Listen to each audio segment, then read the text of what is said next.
The Sega CD is a system that unfortunately tends to get overlooked some, and also with the assumption that there's mainly just full motion video games on there, but there's actually a lot of great stuff on it, as actually for me personally, it has some of my favorite games of all time on there.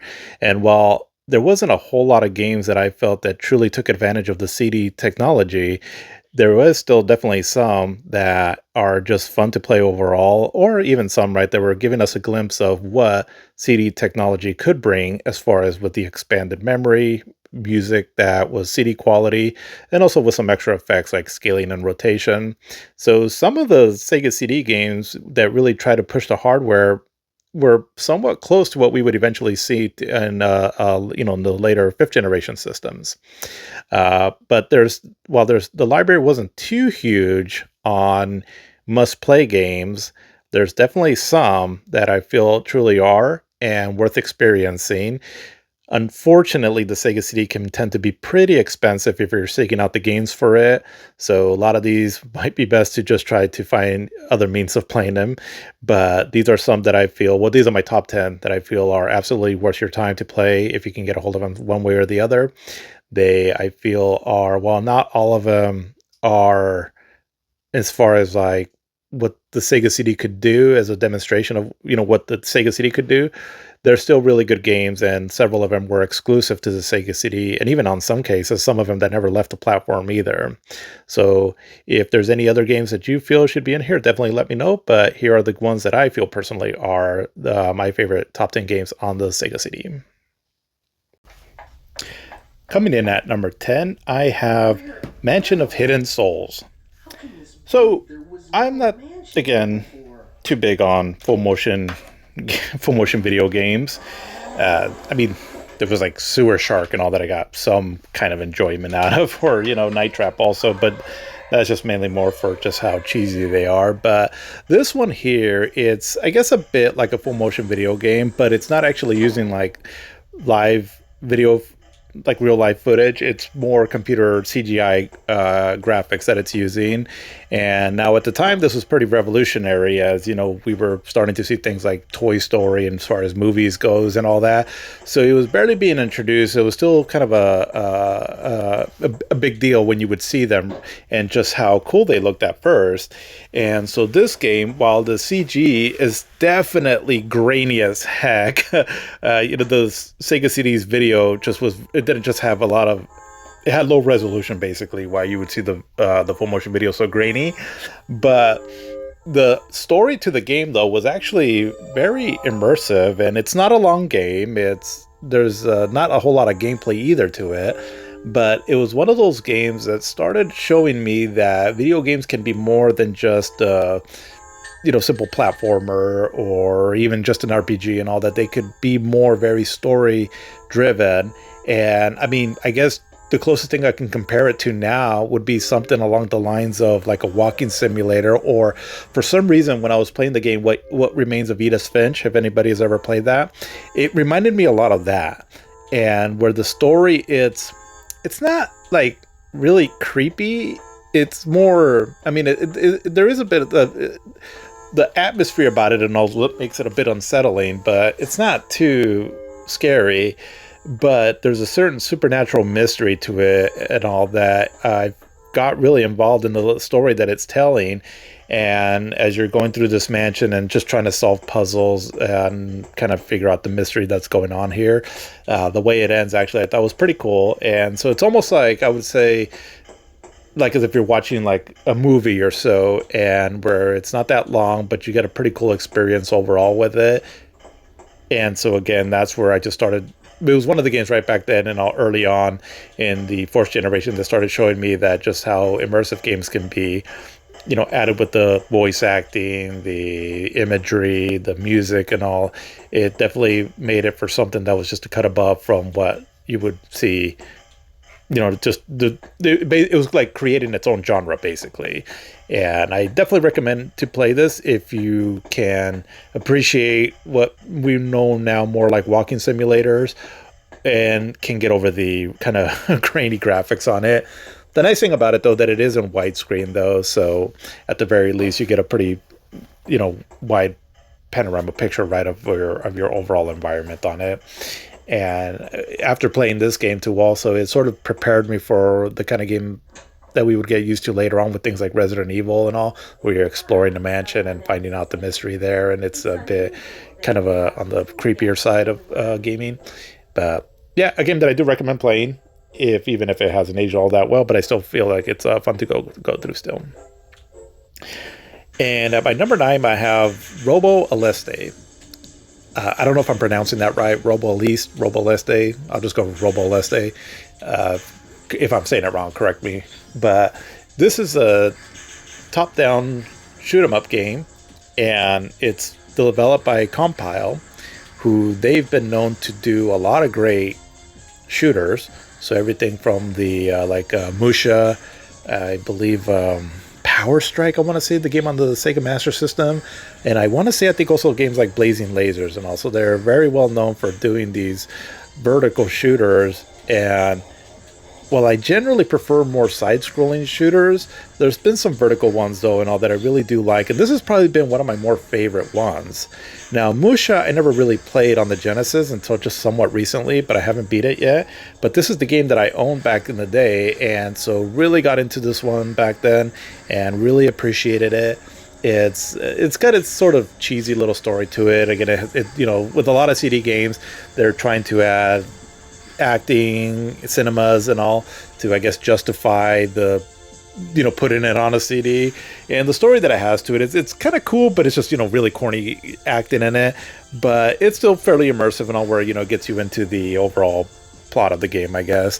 But the shooting action itself is pretty fun. It's very reminiscent of Musha. It has more or less the same power-ups in a lot of ways, and but only this time, because of the CD, this is a game where it doesn't really feel like it's using the Sega CD technology to to its full advantage, outside of just like the acting and all. But what it does do though that is really cool is that it has a really kick-ass soundtrack. It's very techno-ish like, and just overall very energetic. And even though this game is set like in kind of like a steampunk version of like feudal Japan, the techno soundtrack still goes really well with the game. It's kind of weird, but it's one of the things that definitely hooked me on the game when playing it back then. I just enjoyed I enjoyed listening to the music, and that's one thing that you're gonna hear me say a lot in a lot of these games here, is that strangely enough, I feel like the Sega CD has some of out of, like, if I'm looking at the library overall, especially the games that I like, it's one of the systems that I feel like has the best soundtracks of any other console. So many games that I love the soundtrack to them on this, but just something I'm thinking about it right now. But anyways, yeah, it's just overall a fun game, and it's a fun shooter. It's a bit difficult, but it is fun. And you get some I think there's like 3 or 4 power-ups you can get, and then you keep powering them up, and then you get these sort of I don't know, like these energy things that come down as you shoot certain enemies that power up your main weapon. So very much like Musha, if you're familiar with that game. But yeah, just a cool overall game, cool bosses, again, cool music, and definitely worth playing if you're into shoot 'em ups at all. But coming in at number 8, I have AH3 Thunderstrike. And for this game here, it's kind of like a strategy sim. Well, no, I don't want to call it that. It's like a helicopter sim game, I guess. So think, well, as you're seeing the footage here, right? But think, so if you're familiar with Desert Strike, so what would you classify that? I don't even know, like a simulation game, I guess.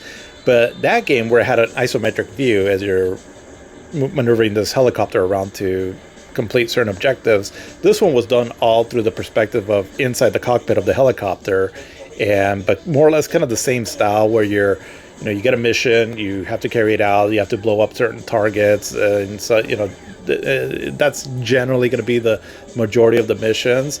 But it has a decent enough variety to them, and definitely very challenging, but keeps you on your toes as you're trying to complete these missions and then book it on out of there, right? Before the enemy blows you up. And the graphics on this one were also pretty impressive. And so, like I said earlier, some of the games that are on the Sega CD started giving us a glimpse of what 5th generation graphics would be like. Because like the scaling and the rotation on this and all is pretty top notch for back at that time. And this is all based off of 4th generation hardware, again with CD technology, but still, it's pretty impressive. And in some ways, this is going to be a weird comparison maybe, but this game, what? No, I'm sorry. When I was, let me flash forward a bit, but when I was playing Metal Gear Solid 5, The Phantom Pain, so that game is an open world game. You have an objective, and then you carry out the objective right on how you go about that. There's not like, it's not streamlined. You sort of, make your own adventure, then you got to hightail it out of there, right? And once you complete your objective, and sometimes when you're, trying to get to the end or get on your helicopter, right, and all to take you away, you got enemies shooting at you and all. So it makes for really, cool action moments that you sort of script yourself. The whole time I was playing the Phantom Pain, I kept thinking, this game kind of reminds me of H3 Thunderstrike. Definitely not at the level of like, the Phantom Pain as far as the overall freedom that it gives you. And then obviously they're two different genres of games, but just that sense that, you're going into enemy territory, you're carrying out this mission, and, you can fly around in what was considered, I guess, back then as close as we had to open world. Something about it still kind of reminded me of the Phantom Pain for some reason.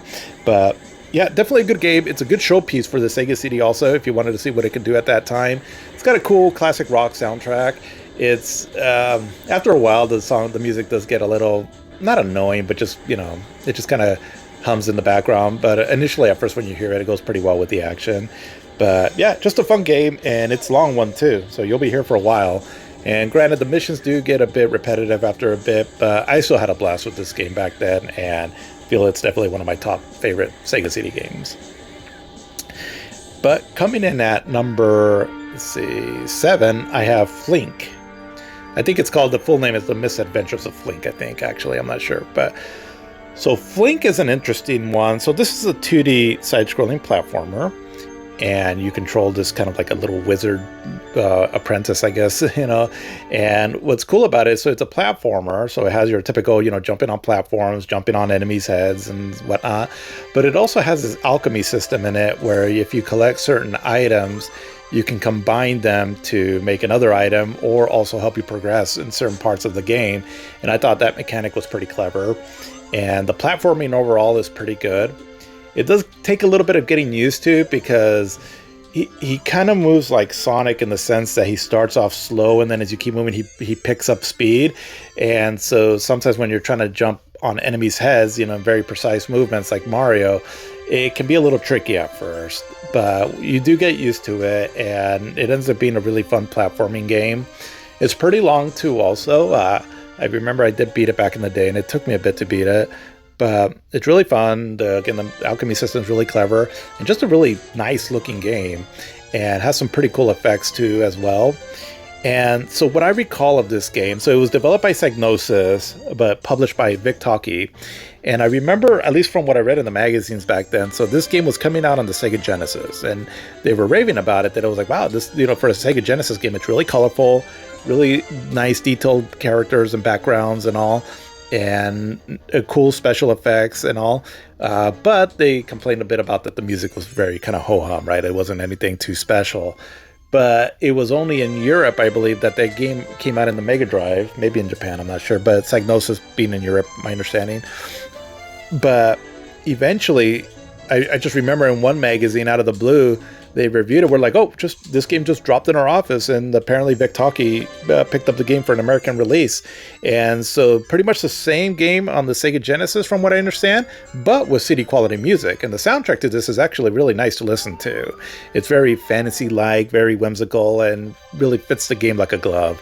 And just a very fun adventure, a great platformer that has, again, it's a bit different with its magic spells and all that you can do on it. And definitely keeps you to, I mean, it's not a Metroidvania, but it's you can go back to a level to get certain items and all. And so definitely helps with just being able, so that you can appreciate this world that you're exploring, as it's really gorgeous to look at. Yeah, just definitely one of my favorite Sega CD games, and one that I feel is really overlooked. I don't really hear a whole lot about this game anymore, but I just remember having a fun time when I played it back in the day. Let's see. So my number 6 is Pop Full Mail. Now, a bit of disclaimer, I haven't beaten this game yet, but I've gone a bit ways into it, and I really like it. And I feel like if I do beat this game, I might bump up a space or two on my list here. But given what I played of it, though, and all, I still really enjoy it. And so Popful Mail reminds me a lot of like the Monster World or the Wonder Boy games. So kind of more specifically the probably Monster World 4 or the even Monster World 3 or yeah, Dragon. Oh my God, what is the name of the Wonder Boy? The Dragon's Trap, freaking Monster World, whatever those games are called. I got, I'm losing my train of thought there.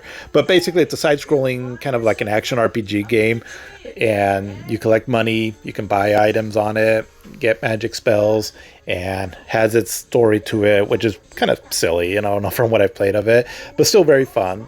And the graphics are really nice. It has a lot of great color, parallax scrolling, and it's translated by Working Designs.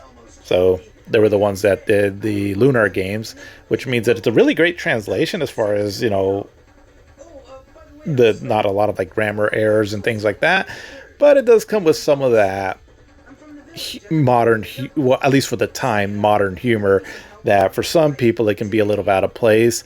And while I will say that with some of their other games, and in this game, because the tone of the game is already a bit silly, it goes, I don't mind it in this one here. And so I feel like it kind of gives the game a very fun style for that. So like I said, I didn't mind it in this one here. But yeah, just a fun adventure, really great music too. Also, again, like I've been saying, right, and all these games just have really great music on the Sega CD. And yeah, just a lot of fun to play through. I think this one is getting up there in price, so it's a bit pricey. But if you wanted to check out the origins of this game, at least I think the origins. So on the Switch, there's like a lineup of games that they're called. It's like under the Egg brand. I don't know, EGG. And so there's a lot of games that are coming out under that brand name on the Switch on the eShop that seem to be like old RPG or action RPG games from like Japanese computers. So like, for example, Skull Valius are on there, and also this game, Popful Mail. Now, the version that's on the Switch, it's again, it's a very old version of it, so it's not going to be quite as detailed as and potentially doesn't play as well as the one here. But, you know, at the very least, you can kind of get an idea what the game's all about. Because otherwise, like I said, I'm sure the price of this game and all, for like an actual physical version, is pretty pricey. So emulation would be the way to go on this one, probably, if you wanted to play this version here. But yeah, great little adventure and just a lot of fun. But then coming in at my number 5 is Lunar 2 Eternal Bloom. So this game came out in 1995 here in the United States, and it was one of the last games that came out on the Sega CD. So it's kind of a cool way to, I guess, go out, as in the end, the Sega CD didn't do too well. I don't think it completely flopped, but I don't think it was the success that Sega was looking for. Yeah, I guess you can kind of look at the Sega CD that it was sort of like a pro console nowadays, right? Where it was taking the same thing, just kind of beefing up the specs a little bit, but still within the same generation of hardware, I guess you can say. But Lunar 2, though, Eternal Blue, it's a really great game. The Lunar games are really great. It was almost kind of like Sega's answer to the Final Fantasy games, and in some ways, in a lot of ways, it probably could have competed against them more had they been on a more widespread platform. But because they were on the Sega CD, you do get, once again, great music, a lot of cool anime cutscenes, for the time, pretty decent voice acting, and just a big, fun adventure. And when I think of the Sega CD, I think of like a lot of just fun adventure games. And so Popful Mail, for example, Flink, and then this one here. And just very colorful, very vibrant. The story to Lunar 2 is just very fun. You get a main hero that is very optimistic, and a lot of the characters too. I mean, the game can be a little silly at times, but it also has some pretty dramatic story beats as well too. And it's definitely a good story overall, and just a great fourth generation RPG that again was just came out on the Sega CD a little late into its lifetime, as we were starting to get the 32-bit systems coming out at the time. And so this game probably went under a lot of people's radars, although now, there's ways you can get the modern versions of them now, like through the remasters. But this particular version, though, is still pretty good. And once again, though, you might want to seek out emulation on this one, as I'm pretty sure that the price of like an actual physical copy is pretty expensive. This one here, from what I've played of this one and the Lunar 2 remastered version, whether if we're talking about the PlayStation 1 or the more recent one that came out, I mean, the remaster definitely cleans, or I guess I should, like, remake, remaster, however you want to consider it. It mostly sticks to the same game. There's not a whole lot changed outside of, like, obviously the animation, cutscenes, and all a lot better in the remastered one. But for the most part, from what I recall, the story is more or less the same, right? It doesn't change up a whole lot. So, this one here is, if the Sega CD version is just too hard to get, or you're not into emulation and all, then this would be one that you would definitely be well serviced by playing the more modern remastered one. But yeah, just a great adventure overall, and yeah, it's a great cast of characters for sure. And I've just, I've had a lot of fun with the Lunar games, and this one is definitely a worthy successor to the first one, and just one of the best games on the Sega CD. But coming in at number 4, I have Sylphid. And so Sylphid for me was one of those games that I just couldn't believe what I was playing when I started playing it at home, and it was just so unbelievable of how incredible the graphics were on this.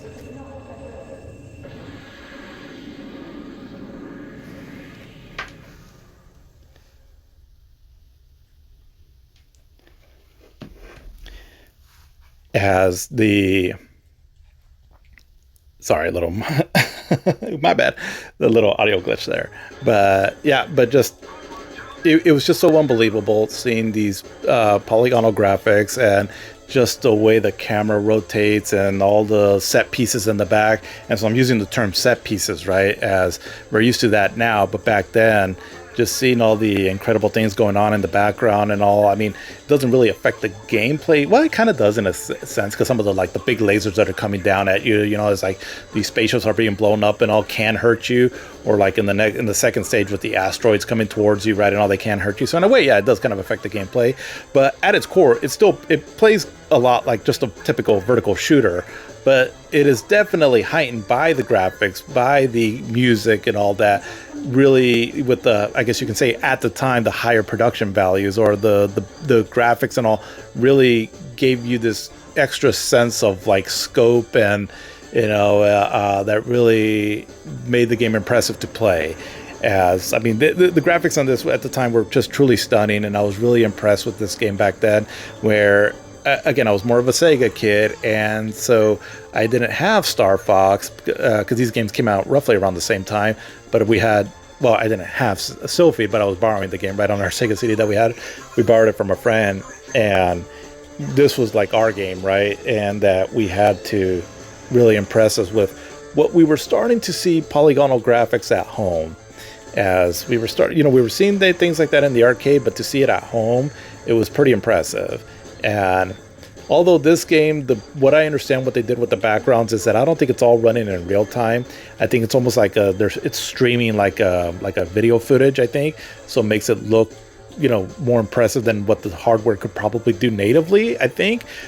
However they did it, though, it still looks really impressive, and definitely one of my favorite shoot 'em ups of all time. It's just really good. And even though, like I said, flat shaded polygons and all haven't aged the best, I still think it looks fantastic, and definitely still gets me into the game a lot. And I just love all the crazy set pieces in this game, and the different layouts and of the stages and all of what happens in them. I think it's truly impressive. So definitely, this game will always be fun for me to play. But coming in at number 3, and that is Sonic CD. And so Sonic CD, I'm pretty sure, I think, was the highest selling game on the Sega CD, which, that's not saying a whole lot, since, again, the system didn't sell too well, nor its games. But Sega wanted, obviously a Sonic game on their CD platform, and this is what we got. And so I I forgot what happened because there was a team that made called Sonic the Hedgehog, and then Sonic the Hedgehog 2 was made. And then after that, like the team split up a little bit, and one team created Sonic CD, and another team eventually went off to do Sonic 3, I think, something to that effect. And all, I don't know the full story, but basically, what I don't recall if it was the original creators that did this or the side team that did it. But either way, the game, I would say, for me personally, it feels a little bit more like Sonic the Hedgehog than Sonic the Hedgehog 2 or 3 or 4, but this game here, it's my favorite Sonic game of all time. And the main reason for that is I really enjoy the time traveling element, and also because you're seeking out to destroy certain things in each stage to make a good future. It adds a little bit more to the exploration of this game, where the previous Sonic games was just pretty much just go fast and get to the end of the level. And so I feel like that added a little bit more depth to this game. I will admit, though, that some of the stage designs can be a little weird, and then also just the theme of the stages, it's a little weird. Like the wonky workbench stage, or I forgot what it's called, but it's just a little different. But either way, though, again, just the time traveling element I thought was really fun. And then it gives you the incentive to explore the stages a bit more if you're trying to get like a good future. I feel that added extra gameplay value to the game overall. And for me, it's just a lot of fun to play. And also, again, coupled with the music, which is incredible. I really enjoy the music to this game. And I say that about the US version. So long story short, there was a controversy between that. So in Japan, it had its soundtrack over there, and then when it was ported over here to the States, Spencer Nielsen, he changed the music up. My understanding is that they changed it up, I guess, to kind of match more audience or US or American music tastes over here, and something to that effect, I think, anyways. But I really enjoyed the American version soundtrack. Maybe it's just because that's what I grew up with playing. The cool thing about it now is that on the re-releases of this game, you got to choose between which version of the music you want, and so now you can appreciate both. But back then, I enjoyed the American soundtrack, and yeah, just overall, this is just a very fun Sonic game. Again, my favorite Sonic game of all time, and definitely one that if you are exploring the Sega CD library of games, it's pretty much like a no-brainer, right? That you should check out. Really fun time, and yeah, just the whole Sonic Boom song is. Sonic games like the ones that have like the vocal soundtracks like this and Sonic R, they're just so damn catchy. It's almost irritating how catchy they are. But at number 2, though, I have Lunar Silver Star Story. And so with this one, I enjoyed this one over the sequel. I feel like the story to this one is just much more. For me, it just tells a better overall story. I just like the plight of more of like Alex and Luna. I feel like Alex and Luna are just probably one of the best video game couples. Their little love story and all, it's really endearing. It's really charming, and just all the characters in this are just a whole lot of fun to play. Kyle, Nash, Jessica, Mia, and then Null also, and then the 4 heroes with Dine, Mel, and Lemia and Galleon. Just a whole lot of fun. Really cool twist in the middle of the game. That again, this is where still pretty early on in my video game career, where stories of video games were starting to get a little bit more in depth.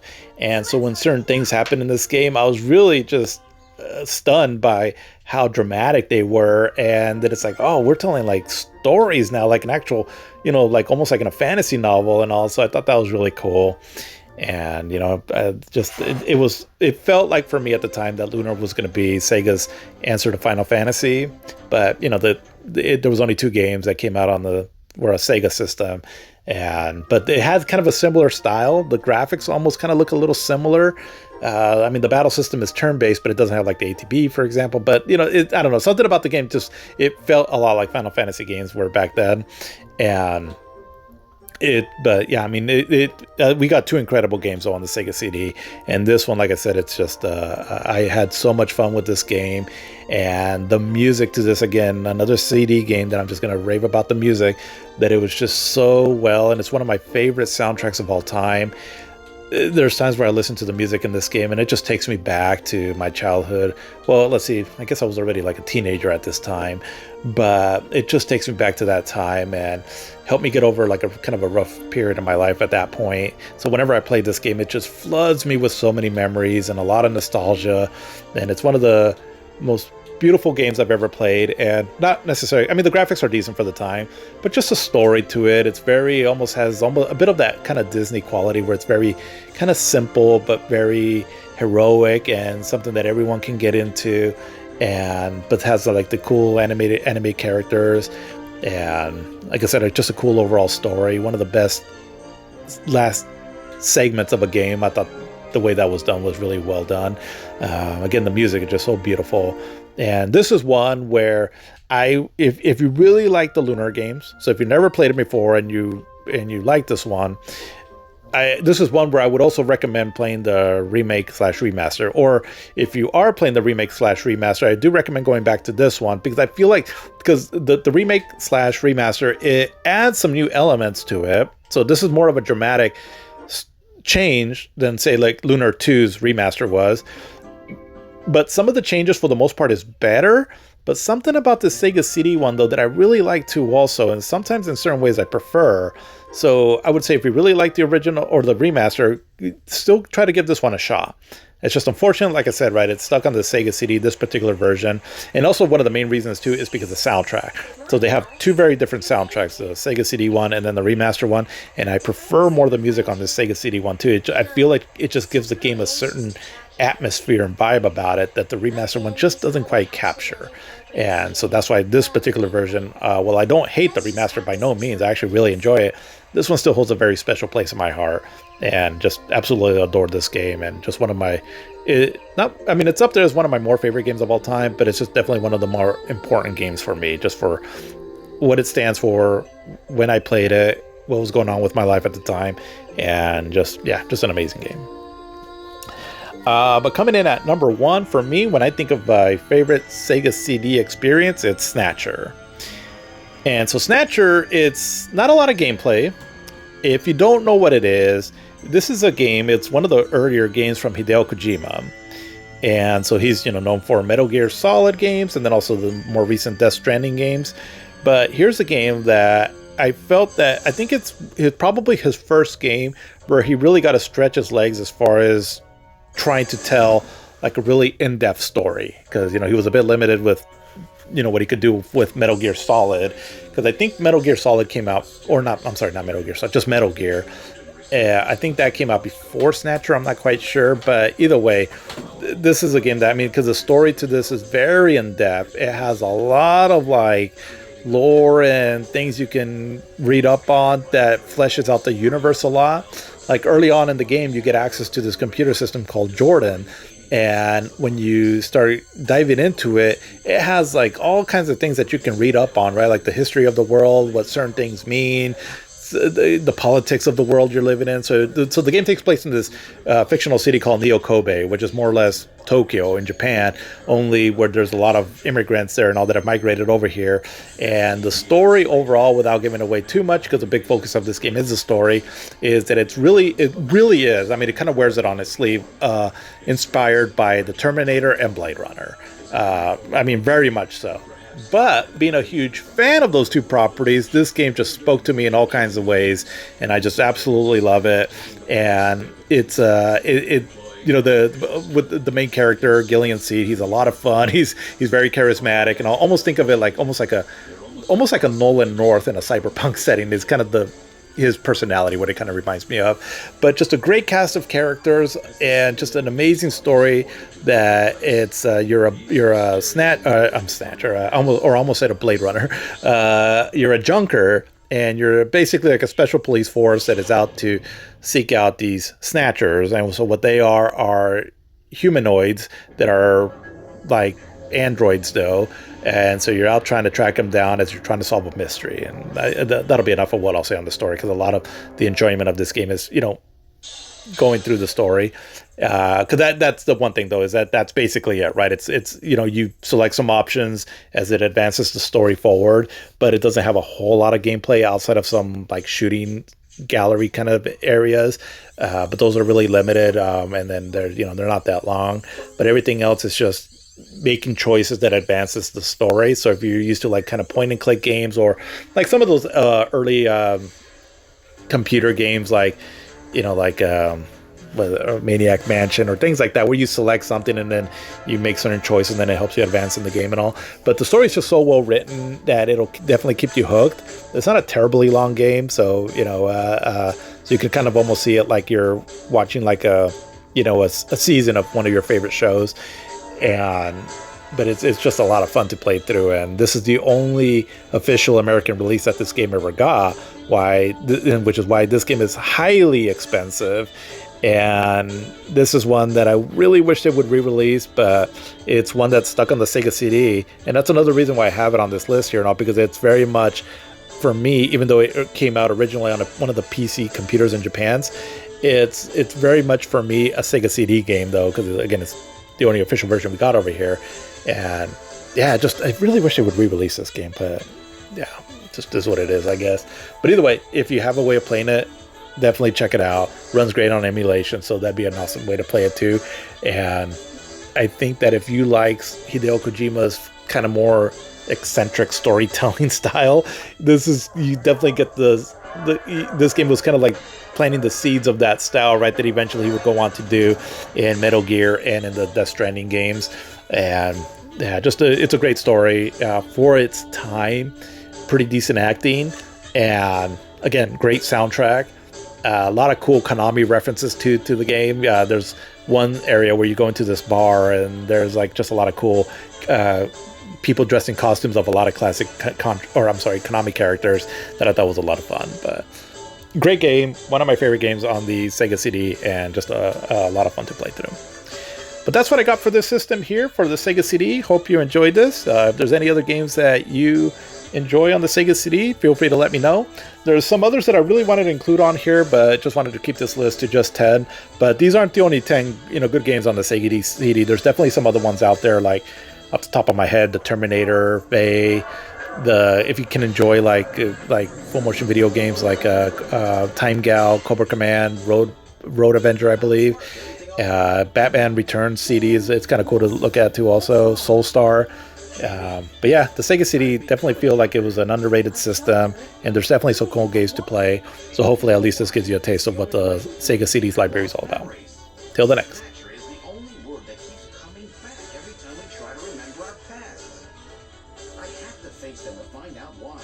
Yes, but I can sense that there is something terrible hidden in our past.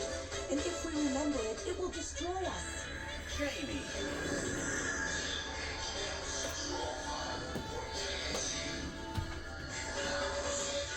I'm going now.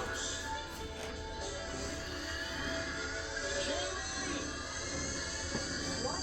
I can't hear you.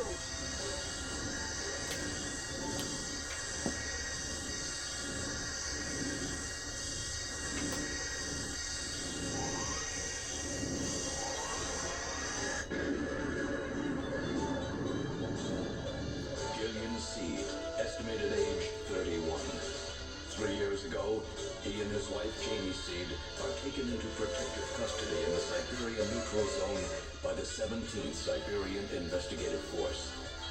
Both Gillian and Jamie suffer from severe amnesia, their memories of events prior to being picked up in Siberia lost in a mysterious mental fog. 2 years ago, after a vain attempt to rebuild their marriage, Jamie and Gillian separate. Following extensive special military training, Gillian is ordered to report to Neo-Kobe City as a junker, effective today.